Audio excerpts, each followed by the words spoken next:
satu imam kondisinya menjadi makmum, sedangkan imam itu tidak fasih ya dalam membacakan ayat-ayat Al-Quran, seperti makhrajnya misalnya tidak tepat, kan?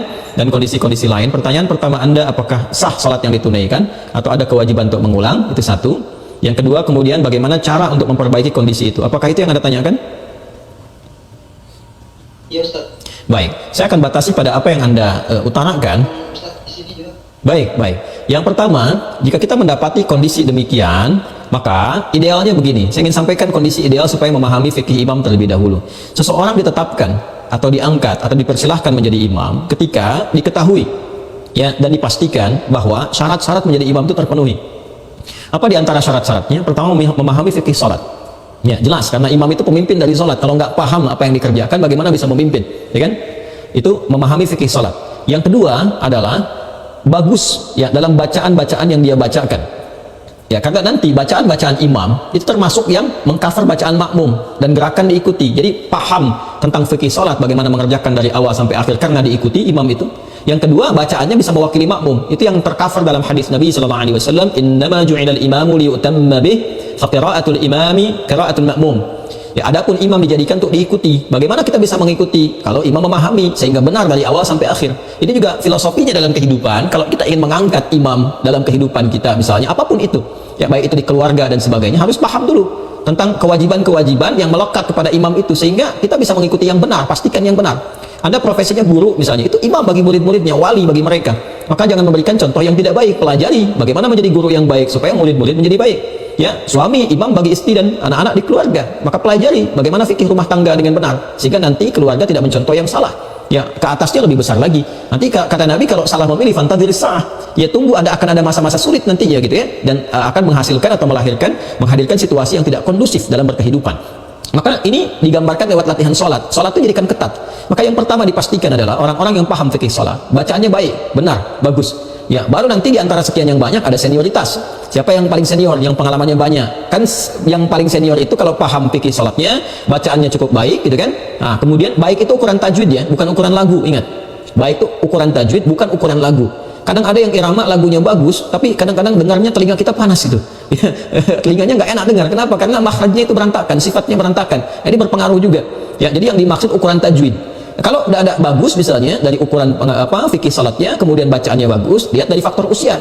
Ya, usia ini sangat menentukan karena semakin dia senior, ya usianya semakin di atas kita, itu kan sudah makin lama salat.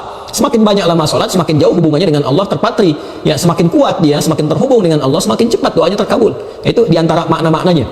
Ya. Nah, kalau ada tiga kondisi ideal ini selesai. Makanya sebelum menentukan imam itu, ya maka harus dipahamkan dulu tentang fikih imam. Baik, kalau sekarang kita sudah masuk ke satu lingkungan, ternyata didapati kondisinya seperti itu, bagaimana? Ya, kalau kita merasakan parah ini sifatnya, maka di situ kita diperkenankan untuk mengulang. Bahkan nanti kalau mengetahui benar-benar ada yang keliru, salah makna dan sebagainya, ada kewajiban untuk mengulang. Ya, kondisi-kondisi demikian. Adapun bagi makmum yang tidak tahu, ya sudah berjalan seperti biasa, makmumnya nggak ngerti gitu.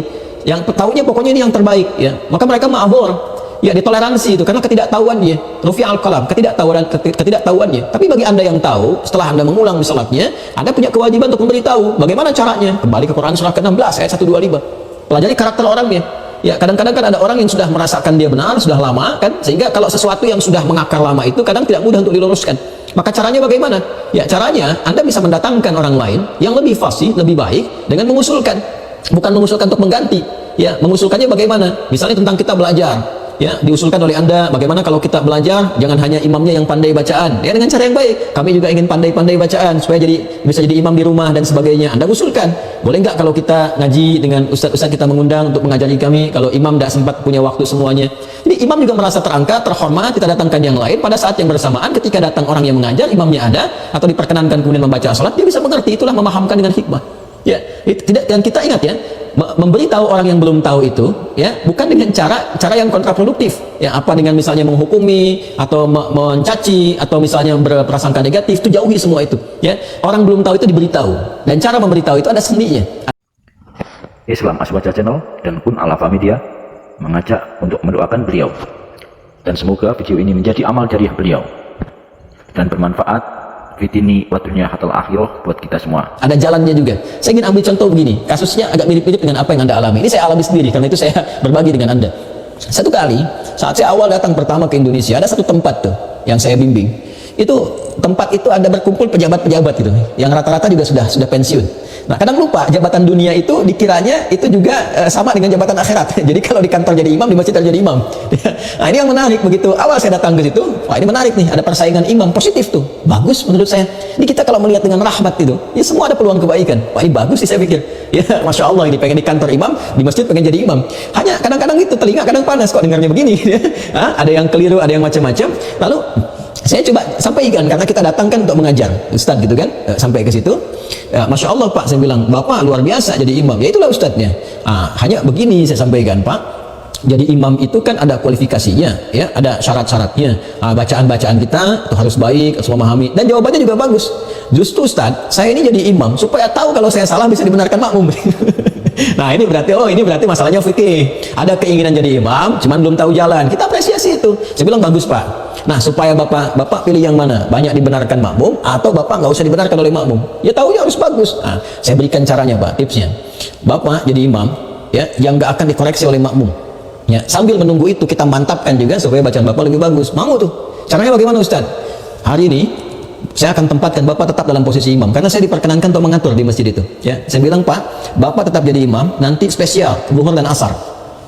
Zuhur dan asar, maghrib, isya, subuh, ya itu nanti saya dan santri yang pimpin. Jadi bapak nanti sambil bapak ngimamin, saya berikan waktu spesial untuk tahsin, ya sama santri-santri ini supaya disupport. Pokoknya bapak senang baca apa, itu kemudian kita supportkan dulu, ya perbaikin, tapi tidak menurunkan statusnya sebagai imam. Tetap bapak nanti imam, ya di zuhur dengan asar. Zuhur asar kan bacaannya sir, bukan jahar. Siapa yang mau luluskan orang baca sir? Jadi ya itu dia baca pokoknya zuhur dengan asar jadi imam. Jadi kita nggak turunkan statusnya, tetap sebagai imam. Saat bersamaan tingkatkan kualitasnya. Ya, dan itu sepakat. Dan masya Allah apa yang terjadi? Tetap imamin. Pokoknya saya bilang Mas Santi, zuhur asar yang imamin tetap bapak-bapak ini. Ya, apa yang terjadi? Masya Allah mereka imamin senang. Zuhur mereka atur sendiri jadwalnya. Zuhur bapak A, kemudian asar bapak B, maghrib, isya, subuh kita datangi yang bagus-bagus. Ya, begitu disampaikan yang bagus-bagus, maju ke depan bacaannya bagus, jamaah makin banyak. Ya, setelah makin banyak kedengaran bagus, nah kita tunjukkan dengan hikmah. Pak, barangkali bapak mau ngimamin yang maghribnya nanti setelah ini. Oh, nggak usah Ustaz, itu aja, itu udah ada bagus. Jadi sudah ada kesadaran di situ. Begitu ada kesadaran, dia ingin meniru. Karena itu kemudian dia belajar. Begitu belajar sudah bagus, kita naikkan. Ya, satu-satu. Pak, bapak ngimamin ya besok maghrib. Ya, cuman kita nanti ngimamin tempat lain dulu. Tapi santri kita minta untuk pantau. Setelah terdengar, itu masya Allah. Ya, mau tanya kembali. Ya, awalnya nggak Ustaz, enggak bapak sudah bagus, naik dulu. Begitu sudah naik, sudah bagus, tanya ke santri bagaimana. Kita tanya bagaimana sini, bagus, baik. Kita supportkan. Dan masya Allah sejak saya itu semakin semangat bisa ngimamin di tempat lain. Itulah hikmah. Ya, jadi tidak harus kemudian kita langsung simpulkan, kita hukumi. Kita datang dengan hikmah, dengan ainur rahmah. Ya, maka datangkan dulu orang lain untuk mengajarkan baik-baik. Kemudian di situ minta izin kepada imam tadi. Ya, apresiasi dulu, doakan, minta kepada Allah mudah-mudahan bapak berkah, semoga disehatkan baik. Saya juga ingin seperti bapak, bisa meneruskan jadi imam dan sebagainya. Boleh enggak? Ya, saya misalnya belajar di sini dengan jamaah. Kalau bapak tidak sempat, ada ustaz-ustaz lain yang mungkin bapak referensikan. Ngajar dia.